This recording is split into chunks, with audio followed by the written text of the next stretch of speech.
역대하 7장 11절에서 16절까지 하겠습니다. 역대하 7장 11절에서 16절까지 같이 있습니다. 솔로몬이 여호와의 전과 왕궁 건축을 마치고 솔로몬의 심중에 여호와의 전과 자기의 궁궐에 그가 이루고자 하는 것을 다 형통하게 이루니라. 밤에 여호와께서 솔로몬에게 나타나사 그에게 이르시되 내가 이미 내 기도를 듣고 이곳을 택하여 내게 제사하는 성전을 삼았으니 혹 내가 하늘을 덮고 비를 내리지 아니하거나 혹 메뚜기들에게 토산을 먹게 하거나 혹 전염병이 내 백성 가운데에 유행하게 할 때에 내 이름으로 일컫는 내 백성이 그들의 악한 길에서 떠나 스스로 낮추고 기도하여 내 얼굴을 찾으면 내가 하늘에서 듣고 그들의 죄를 사하고 그들의 땅을 고칠지라. 이제 이곳에서 하는 기도에 내가 눈을 들고 귀를 기울이니 이는 내가 이미 성전을 택하고 거룩하게 하여 내 이름을 여기에 영원히 있게 하였음이라. 내 눈과 내 마음이 항상 여기에 있으리라. 아멘. 하나님의 마음과 눈과 귀가 항상 머물러 있는 성전. 성전을 완공하고 겸손히 하나님 앞에서 이스라엘 백성들이 죄를 지을 수밖에 없는 연약한 존재임을 고백하고 여러 가지 죄악으로 인해서 다가올 재앙들에 대해 하나님께서 회개하고 기도할 때 용서해 주실 것을 간구했고요. 하나님께서는 불로 응답하심으로써 비로소 솔로몬이 성전 낙성식과 이어서 장막절기를 지켰죠. 그 은혜로 말미암아 솔로몬과 이스라엘 백성들이 크게 기뻐하며 즐거워하였다 그랬어요. 하나님께서 주신 은혜로 말미암아. 언제든지 우리가 하나님 앞에 항상 기뻐하고 범사에 감사하고 쉬지 말고 기도하는 것이 하나님의 뜻이라 하셨는데 그 하나님의 뜻대로 순종할 수 있는 근거는 무엇이뇨? 은혜로 말미암아입니다. 하나님의 은혜를 받은 사람만이 그렇게 할 수 있어요. 주님의 은혜를 깨닫지 못한 사람은 항상 기뻐할 수 없다. 범사에 감사할 수 없다입니다. 그래서 우리가 늘 묵상되는 바입니다. 그 말씀 모르는 사람 없습니다. 어떻게 항상 기뻐합니까? 어떻게 범사에 감사해요? 그게 안 되는 이유가 무엇이라고요? 은혜로 말미암아. 은혜를 깨닫지 못하기 때문이에요. 그 은혜는 한순간으로 끝나는 것입니까? 그렇지 않죠. 하나님의 은혜는 예수 그리스도를 믿고 구원받은 그 순간부터 매일매일 우리 인생을 마감하는 그날까지 필요한 것이 하나님의 은혜입니다. 어떤 사람에게 은혜를 주신다고요? 겸손한 자에게. 간단해요. 겸손한 자에게 은혜를 주시고 은혜 받은 사람은 항상 기뻐할 수 있고 범사에 감사할 수 있는 거예요. 범사에 감사. 항상 기뻐가 사라졌다? 교만하다는 것입니다. 겸손이 사라져서 그래요. 간단한 진리입니다. 복잡하지 않아요. 겸손하죠. 이 솔로몬은 다윗 아버지를 이어받아서 언제나 얼마나 겸손한지 하나님께 기도하는 모습을 보니까 여러 가지 다양한 죄악을 하나님께 고백하잖아요. 그 죄의 결과로 다가올 일들, 전쟁, 기근, 전염병, 자연 재해들이 다가오면 하나님이여 이곳에서 우리가 죄를 깨닫고 회개하면 용서해 주세요. 이런 기도를 드리다니 솔로몬 지혜로운 사람이죠. 11절 12절에 하나님께서 다윗을 통해 솔로몬의 마음에 주셨던 성전 건축 또 왕궁을 세우는 소원을 다 형통하게 하셨습니다. 하나님이 다 이루게 하셨는데요. 그 은혜에 감사해서 낙성식과 장막절을 기쁨으로 드렸을 때 그 밤에 이게 중요하죠. 그 밤에 하나님께서 다시 솔로몬에게 나타나셨어요. 나타나셨습니다. 그래서 주님께서 내가 이미 너의 기도를 들었고 이곳을 택하여 내게 제사하는 성전을 삼았으니 이전에 솔로몬이요 하나님 앞에 1천 번제를 드렸을 때 기본산당에서 드렸죠. 성전이 세워지기 전이니까 그때 밤에 나타나셨잖아요. 나타나셔서 솔로몬에게 내가 너에게 무엇을 해주었으면 좋겠니? 물었을 때 지혜로운 마음을 주세요. 듣는 마음을 주세요. 그 구했잖아요.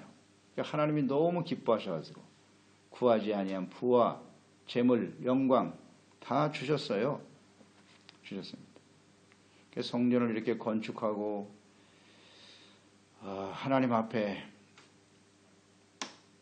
모든 것을 마치고 그 성전을 완공하고 낙성식하는 과정이 매우 중요합니다. 그가 하나님 앞에서 하나님이 임하셨잖아요. 거기 구름과 영광 가운데 임하셨고 그 다음 그곳 그 앞에서 하나님의 임재하심 앞에서 솔로몬이 드려진 기도를 하나님이 들으신 거예요. 들으셨어요.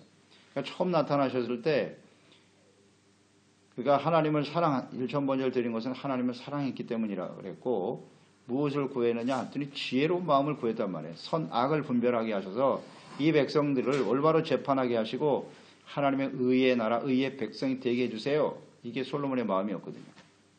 그리고 겸손했죠. 나는 어린아이라 아직 출입할 줄 몰라요. 겸손. 그걸 하나님이 기뻐 받으셨거든요. 받으셨어요. 그래서 이렇게 하나님 앞에 그 말씀을 그대로 실천해가는 기도하는 모습을 보면서 하나님이 굉장히 감동하신 거예요. 두 번째 또 감동하셨어요. 첫 번째도 감동하셨고 그래서 나타나신 거잖아요.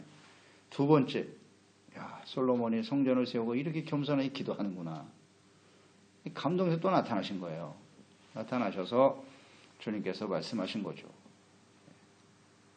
너의 기도를 내가 들었어. 기뻐하셨다는 거예요. 들었고 그 다음에 이곳을 택하여 내게 제사는 성전을 삼았어. 결정하셨다는 거예요. 하나님께서. 그래서 우리가 지난 시간에도 계속 묵상됐지만 이 솔로몬의 기도 역대하 6장 매우 중요합니다. 이걸 잘 묵상해야 돼요. 왜냐하면 그 솔로몬이 6장에 드려진 기도를 들으셨다는 거예요. 기뻐하셨다는 겁니다. 이런 기도를 드려야 되는 거예요. 이런 기도를. 그 기도의 내용이 주기도문과 같아요. 이런 기도를 하나님 기뻐하시는구나. 그냥 자꾸 뭘 해달라고만 하지 말고 하나님 앞에서 우리가 진정 드려야 될 기도가 뭔지, 왜 교회가 필요한지, 왜 예배가 필요한지 잘 보여주고 있어요. 이런 게 지혜입니다. 여기서 교훈을 얻어야 돼요. 그래서 하나님이 나타나셨잖아요. 친히.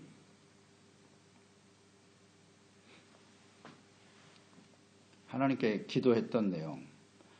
역대하 6장 39절 하나만 우리가 예를 들어보면 주는 계신 곳 하늘에서 그들의 기도와 간구를 들으시고 그들의 일을 돌아보시오며 주께 범죄한 주의 백성을 용서하옵소서. 이 기도를 계속했어요. 솔로몬이요. 하늘에서 이 성전에서 드려지는 기도를 하나님께서 들으시는데 그들의 일을 돌아보시오며 우리가 행한 건 죄밖에 없으니 죄악된 모습, 주께 범죄한 주의 백성들을 용서해 주세요. 진실한 마음으로 회개하고 돌이키는 일들을 보시고 그 다음에 죄를 용서해 달라고. 이 기도를 계속한 겁니다. 그때 하나님이 그 기도를 들으셨다는 거예요. 들으셨다는 것은 용서해 주신다는 거죠. 죄를 용서해 주시고 이것을 우리는 항상 생각해야 해요. 성전에 나와서 겸손하게, 겸손이 대단히 중요해요. 겸손은 무엇이뇨? 자신의 죄를 솔직하게 하나님 앞에 고백하는 겁니다. 그게 겸손이에요. 하나님 앞에 서는 것이잖아요. 예배란 무엇이뇨? 하나님이 여기 계시고 우리는 그곳에 하나님 앞에 서 있습니다. 그럼 하나님 앞에 선 저희들은 가장 먼저 해야 할 일이 뭘까요? 화로다. 내가 죄를 지었으니 하나님의 진노 앞에 죽을 수밖에 없도다. 이게 하나님을 만난 사람의 고백이거든요. 진심으로 하나님을 만난 사람은 우리의 죄를 솔직하고 진솔하게 하나님 앞에 고백할 수밖에 없나이다. 그래서 이걸 겸손이라고 하는 거예요. 겸손. 나 하나님 앞에서 죄진 게 아무것도 없는데요. 그렇게 당당할 수 있을까요? 그건 하나님 앞에 선 게 아니겠죠. 겸손하게 하나님 앞에 회개하며 기도하는 것. 그것을 하나님이 들으세요. 들으시고 용서하시기를 기뻐하시는 하나님이시다. 그런 기도를 이미 들으셨다잖아요. 들으셨다. 잘 묵상하세요. 하나님 앞에 우리가 예배를 드리고 기도한다고 하는 것이 무엇을 의미하는 것이뇨. 하나님이 기도 응답을 다 바라죠. 어떤 기도를 드려야 하느뇨? 어떤 기도를 기뻐하시느뇨? 요한복음 15장에 보면 포도나무와 가지의 비유로 하나님과 예수 그리스도 안에서 우리의 관계를 말씀해 주셨죠. 예수님께서. 나는 포도나무고 너희는 가지다. 너희가 내 안에 내가 너희 안에 있으면 과실을 많이 맺는다. 그러면서 7절에 말씀하시기를 요한복음 15장 7절에 너희가 내 안에 거하고 내 말이 너희 안에 거하면 무엇이든지 원하는 대로 구하라. 그리하면 이루리라. 이런 말씀하셨거든요. 조건이 뭐냐? 너희가 내 안에 거하고 내 말이 너희 안에 거하면 이 말의 의미는 무엇일까요? 우리가 주님 안에서 살아간다는 것이고요. 또 내 말이 너희 안에 거한다는 것은 하나님의 말씀, 주님의 말씀을 듣고 지켜 행하면 이런 뜻이잖아요. 지켜 행하면 무엇이든지 원하는 대로 구하라. 그리하면 이루리다. 예수님은 하나님의 아들이시고 생명의 근원이시고 예수님 자체가 빛이세요. 그러니까 빛이신 하나님이 우리 안에 그것도 말씀이 곧 하나님의 빛이잖아요. 빛이신 말씀이 우리 안에 들어오면 어떤 현상이 일어난다고요? 빛이 들어오면 어둠이 드러나는 겁니다. 어둠 속에 있었던 그 죄악들을 그대로 드러낼 수밖에 없어요. 그게 바로 말씀이 우리 안에 거한다는 의미고 우리가 주님 앞에 거한다는 의미겠죠. 그러니까 그 죄를 솔직하게 고백해야 돼요. 예수님이 빛으로 오셨는데요. 유대인들은 싫어했죠. 예수님을. 그래서 십자가에 못 박아버렸어요. 왜? 자신들의 죄를 자꾸 드러내거든요. 그러니까 그 드러내는 걸 싫어서 빛을 미워했다. 어둠을 더 사랑했다. 간단해요. 빛이 비춰지면 두 가지 반응만 일어나요. 그 빛이 싫어서 빛을 가로막고 거부하던가 아니면 그 빛 가운데 드러나는 자신의 죄를 솔직하게 고백하고 자백하고 돌이키거나 두 반응밖에 없어요. 빛을 대하는 사람들의 자세는. 그런 말씀을 듣기 싫어해요. 귀를 막아버려요. 그러면 유대인들처럼 되는 거예요. 예수님을 결국 십자가에 버립니다. 자신의 유익을 위해서. 겸손해져야죠. 그러면 사는 거예요. 간단해 어렵지 않아요. 그러니까 주님이 우리 안에 주의 말씀이 우리 안에 거한다는 게 무슨 뜻인지를 생각해야 합니다. 이 조건이 이루어지면 무엇이든지 원하면 구하면 다 들어주신대요. 하나님이 이런 분이세요. 또 하나는 내게 제사하는 성전을 삼았다 이렇게 선포하셨어요. 이제 이곳이 나에게 제사를 드리는 성전이 될 거야. 그러니까 성전이란 뭐냐? 하나님께 내게 제사하는 겁니다. 하나님께 제사 드리는 거예요. 내가 드리는 나를 위해서 드리는 게 아니에요. 하나님께 드려지는 제사죠. 그러니까 하나님께 드려지는 제사는 무엇이뇨? 제사의 의미가 무엇이뇨? 이걸 알아야 되잖아요. 성전은 뭐 하는 곳이냐? 제사 드리는 곳이다. 그럼 제사의 의미는 뭐지? 하나님께서 모세를 통해서 율법과 성막을 짓게 하신 하나님의 뜻과 동일하잖아요. 율법을 통해 말씀을 듣고 죄를 깨닫고 그 죄의 문제를 해결하기 위해서 나의 죄를 대신하여 제물을 동물들에게 죄를 전가하고 그 동물들이 피 흘려 죽어가는 겁니다. 죄의 삭은 사망이로구나. 이걸 깨닫는 거예요. 죄의 삭은 사망이니 하나님이여 저희들을 불쌍히 여기소서. 그게 제사입니다. 속죄. 그리고 하나님께로부터 용서받아 의롭다함을 얻고 하나님과 화목되어지는 거죠. 이게 제사 아닌가요? 그래서 의를 회복하는 거예요. 하나님과의 관계 회복. 이게 제사입니다. 이런 의미를 모르고 드려지는 제사 하나님 받으실 수가 없죠. 그런 제사와 예배가 드려지지 않는 성전 그건 성전이 아니죠. 성전이 아닙니다. 왜 성전을 주셨는가? 왜 교회를 주셨는가? 예배의 의미는 무엇인가? 이걸 똑바로 알고 있어야죠. 제사의 의미. 하나님께로부터 용서받으니까 그 은혜에 감사하는 거죠. 그러니까 그 은혜에 감사하여 죄사함, 용서받은 은혜에 감사하고 찬양하고 하나님께 헌신하고 드려지는 거죠. 그게 예배입니다. 제사잖아요. 이 성전에서 드려지는 제사를 하나님께 드리는 제사를 받았다. 잘 묵상하세요. 하나님께 드리는 제사는 속죄의 제사 말고는 없어요. 속죄하기 위해서 드려지는 거예요. 용서받고 화목하여. 화목. 로마서 12장이잖아요. 로마서 1장에서 11장까지는 믿음으로 말미암아 의롭다움을 얻었다고 하는 진리를 가르치시잖아요. 그러면 믿음으로 예수 그리스도를 믿음으로 의롭다움을 얻었다 하는 사람들은 어떻게 살아야 하느냐? 로마서 12장 16장이잖아요. 12장 1절로 2절에 너희의 몸을 하나님의 자비하심으로 너희를 구원하노니 너희의 몸을 하나님이 기뻐하시는 거룩한 산제사로 드려라. 이것이 너희가 드릴 영적 예배니라. 예배에 대해서 말씀하셨어요. 예배는 뭐냐? 우리의 몸을 거룩한 산 제물로 드리는 것이다. 제물을 드린다는 의미는 무엇인지 아시겠죠? 죄를 깨닫고 회개하고 용서받는 겁니다. 이미 예수 그리스도를 믿음으로 의롭다움을 얻었는데 왜 또 이런 제사를 계속 드려야죠?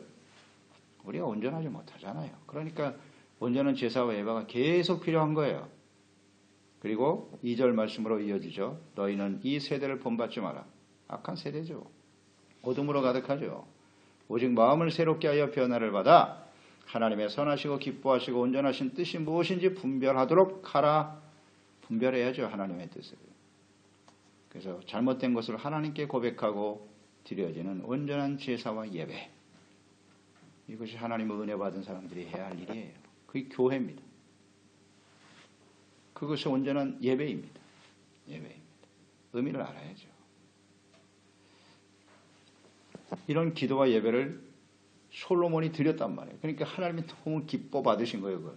그래, 너의 이 마음을 절대 잊지 말고 이 성전에서 그런 마음으로 나에게 와서 제사하고 기도한다면 내가 들어주마. 응답을 하셨어요. 응답을 하셨어요. 13절로 이어지죠. 14절. 솔로몬이 드린 이 속죄 기도죠.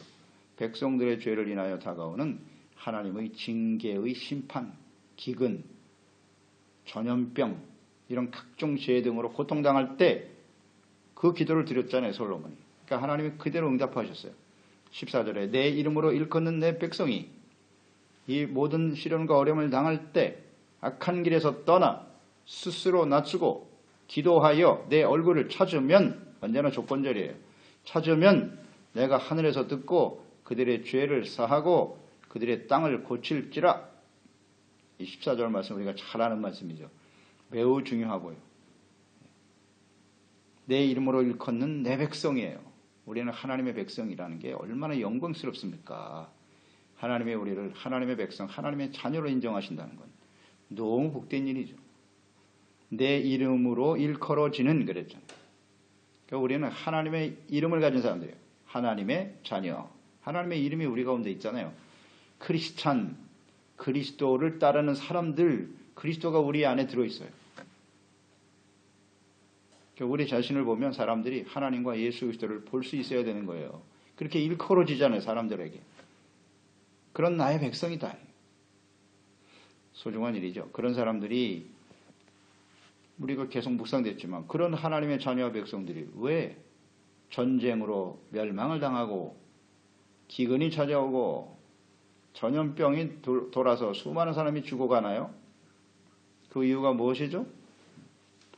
악한 길에서 떠나 그랬어요. 죄 때문이다. 하나님 앞에 온전하지 못한 그 죄를 깨닫고 악한 길에서 떠나는 게 진실한 회개입니다. 악한 길에서 떠나 그랬잖아요. 스스로 낮추고 겸손해지라는 겁니다. 겸손, 악에서 떠난다. 회개란 길을 바꾸는 거예요. 길을 바꾸는 겁니다. 하나님이 이 길이 잘못됐다고 그것이 아니라고 말하면 예 알겠습니다 하고 돌아서야 돼요. 하나님의 말씀으로 따라가는 게 진정한 회개죠. 떠나라고 그러잖아요. 그렇게 되려면 어떻게 해야 돼? 겸손해야 돼요. 스스로를 낮춰야 돼요. 예, 제가 잘못했어요, 하나님. 제 생각이 잘못됐습니다. 겸손이죠. 근데 맨날 하나님의 말씀과 자기 사이에 계속 싸워. 하나님의 말씀은 그러하시나 내 생각은 아니에요. 이건 아니잖아요, 하나님. 이 싸우고 있다.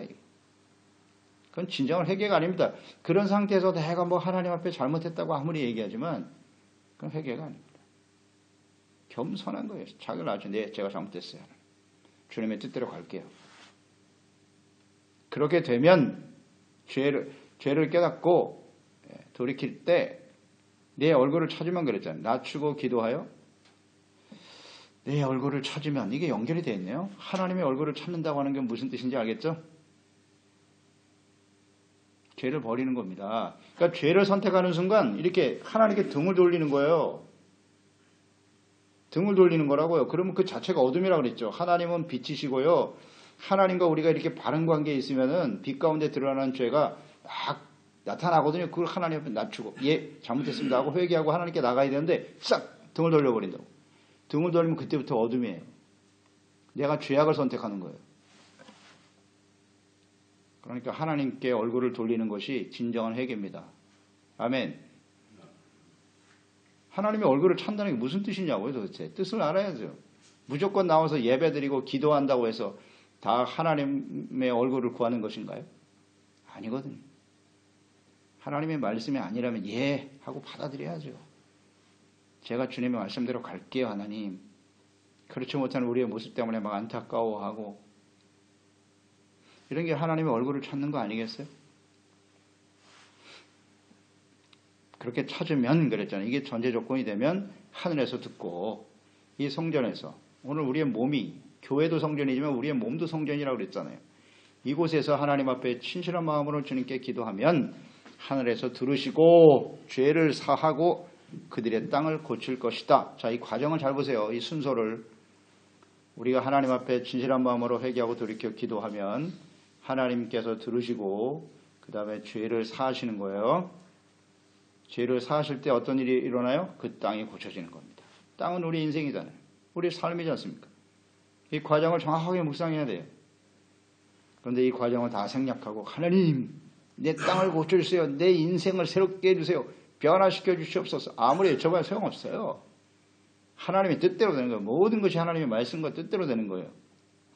이 전제 조건이 정리가 안 되면 아무리 부르짖어봐야 소용없어요. 들으시고 죄를 사하여 주실 때 우리의 인생이 바뀌는 겁니다. 새로워지는 거예요. 죄를 버리고 회개하는 기도. 이것이 진정 하나님의 얼굴을 찾는 일이다. 그리고 용서받고 은혜잖아요. 이 용서받는 은혜에 감사하며 감격하고 다른 것 때문에 우리가 감사하고 기뻐하는 게 아니라 나의 죄를 또 용서해 주시고 그 하나님의 자비와 긍휼을 감사하고 찬양 드릴 때 우리의 삶이 새로워지는 겁니다. 아멘입니다, 여러분. 이건 정말 중요한 진리예요. 그러니까 우리가 성전에서 혹은 매일 하나님께 드려지는 기도, 어떤 기도를 드려야 하는가를 잘 생각해 보세요. 어떤 기도를 드려야 할까? 하나님의 말씀을 부지런히 들어야죠. 말씀을 듣지 않으면 하나님 앞에 서지 않은 우리 죄를 깨달을 수가 없어요. 다른 방법이 없거든요. 세상 사람들의 말 아무리 들어봐야 소용없어요. 그 우리 죄를 깨닫게 해주지 못해요. 오히려 우리의 죄악된 모든 삶을 세상은 동조하죠. 그것이 옳다고 말한다고요. 아니, 세상에서 위로를 받고 있네? 야, 이게 심각하지 않습니까? 하나님의 말씀은 듣지 않고요. 세상 사람들이 보는 세상의 무슨 책이나 사상이나 주장이나 이런 거 보면서 위로받고 있어요. 이건 그리스도인이 아니죠. 그리스도인이 아닙니다. 세상 사람들과 만나면서 거기서 위로를 얻는다고요? 그건 아니죠. 하나님 앞에서 진실한 마음으로 악한 길에서 떠나야 돼요. 그리고 스스로 자기를 낮추는 기도, 회개와 겸손의 기도를 하나님이 기뻐 받아주시고 그럴 때 우리의 마음에 위로가 찾아오는 거죠. 아멘입니다. 은혜를 베풀어 주시니까요. 스스로 낮추고 기도하라. 겸손한 자에게 용서의 은혜를 베풀어 주시는 하나님이십니다. 네. 그래서 성전에 나가서 말씀 듣고 겸손하게 악을 깨닫고 버리고 죄악된 길에서 벗어나 용서를 구할 때 하나님이 용서해 주시잖아요. 이게 얼마나 큰 은혜입니까? 잊지 마세요, 여러분. 은혜 받았습니다. 은혜 받았다는 게 무슨 뜻인지를 똑바로 알고 얘기할 줄 알아야 돼요. 오늘 제가 말씀을 듣고 나의 잘못을 깨달았습니다, 하나님. 진실한 말하고 회개하고 돌이켰습니다. 그렇으니 하나님의 나를 용서해 주심을 감사합니다. 그 용서의 은혜를 알아야죠. 무슨 말씀을 듣고 호호 깔깔 내 말씀과 뜻대로 모든 게 이루어졌다. 이런 게 은혜가 아니에요. 의미를 몰라. 의미를. 너무 안타까워요. 제가 말씀 듣고 죄를 깨달았어요. 하나님. 잘못된 걸 알았어요. 회개하고 돌이켜 나를 용서해 주시니 감사합니다. 이게 진짜 은혜인데. 그럴 때 우리의 삶이 새로워지는 거예요. 하나님의 역사가 일어나는 겁니다. 삶이 변해요. 땅을 고쳐주시는 거예요. 해결해 주신다고요. 요한복음 14장 13절 16절에 보면 이런 말씀이 있어요. 너희가, 잘 아는 말씀이죠. 이거 말씀 인용해서 기도도 많이 하실 거예요. 14장 13절 16절에 너희가 내 이름으로 무엇을 구하든지 내가 시행하리니 이는 아버지로 하여금 아들로 말미암아 영광을 받으시게 하려 함이라. 내 이름으로 무엇이든지 내게 구하면 내가 행하리라. 여기까지는 적용을 잘해요. 계속 이거 갖고 기도합니다. 15절 너희가 나를 사랑하면 내 계명을 지키리라. 16절 내가 아버지께 구하겠으니 그가 또 다른 보혜사를 너희에게 주사 영원토록 너희와 함께 있게 하시리라. 성령을 약속하시면서 내가 시행하리라 말씀하신 다음에 15절에 너희가 나를 사랑하면 나의 계명을 지키리라. 이 말씀을 하셨어요. 근데 이 말씀을 싹 빼버리고 무조건 하나님이 내게 구하면 들어주신다고 하셨죠. 이것만 강조한단 말이에요. 주님을 사랑하고 그 계명을 지킬 때 하나님 앞에 온전한 모습으로 그 드려지는 기도, 말씀대로 순종하지 못하는 우리의 모습을 진심으로 회개하고 돌이키며 기도할 때 하나님께서 응답해 주시는 겁니다. 아멘.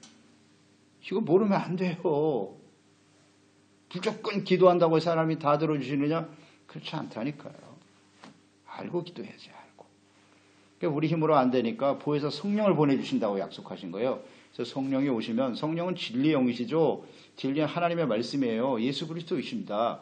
그래서 예수님과 하나님의 말씀의 뜻을 성령이 깨닫게 하시고 잘못된 모습을 주님께 돌이켜 주님의 길을 따르게 하시고 겸손한 자세로 주님을 섬기며 나갈 때 하나님이 들어주십니다. 16절 이는 내가 이미 이 성전을 택하고 거룩하게 하여 내 이름을 여기에 영원히 있게 하였음이라. 내 눈과 내 마음이 항상 여기에 있으리라. 아멘. 놀라운 축복이네요. 하나님의 약속이죠. 하나님이 성전에서 드려지는 이 기도, 마음이 거기에 계시고 눈이 거기에 있고 귀도 거기에 있어요.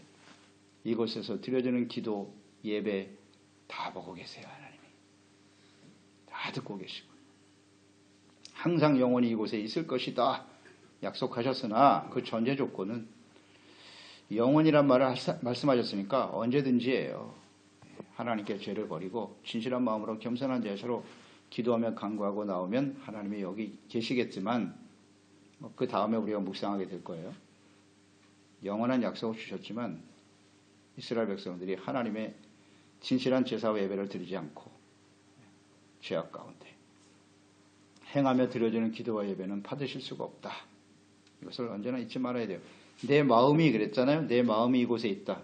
여러분 한번 묵상해 보세요. 하나님의 마음이 이 성전에 있다는데 하나님의 마음은 무엇일까요? 아십니까 여러분? 중요합니다. 하나님의 마음이 여기 계시다 그랬잖아요. 하나님의 마음은 어떤 마음일까요? 이거 모르면 안 되는데요. 성전에 이 마음이 계시대요. 마음이. 하나님의 마음을 어떻게 요약할 수 있을까요? 저는 성경을 통해서 깨닫는 바는 공의와 사랑입니다. 이게 하나님의 마음이에요. 하나님은 사랑의 마음, 자비와 긍휼이 있으시죠. 언제든지. 불쌍히 여기시고 용서해 주시기를 정말 기뻐하시는 분이 하나님이세요. 인자하심과 선하심이 영원하세요. 그게 하나님의 마음이고요. 공의가 실현되지 않는 곳에는 절대 사랑이 없어요. 잊지 말아야 합니다. 하나님은 공의예요. 의의 하나님이세요. 죄에 대해서는 철저하세요. 이 마음이 항상 우리 가운데 있다는 거 잊지 말아야 합니다. 공의와 사랑. 그래서 그 공의 앞에 우리의 죄를 깨닫고 회개하면 언제든지 용서해 주세요. 기뻐하세요, 그거를. 그럼 기도를 들으신다고. 이걸 알아야죠. 근데 자꾸 이렇게 한쪽으로 치우쳐 있어요. 하나님의 공의는 무시하고 사랑과 자비만을 구하는. 이거 안 맞아요. 이거 잘 알아야 균형이 있어요, 균형이. 하나님의 마음이 어떤 마음인지를. 그래서 이 성전에서 온전히 하나님을 우리가 예배할 수 있고 기도할 수 있다는 게 얼마나 귀한 일입니까?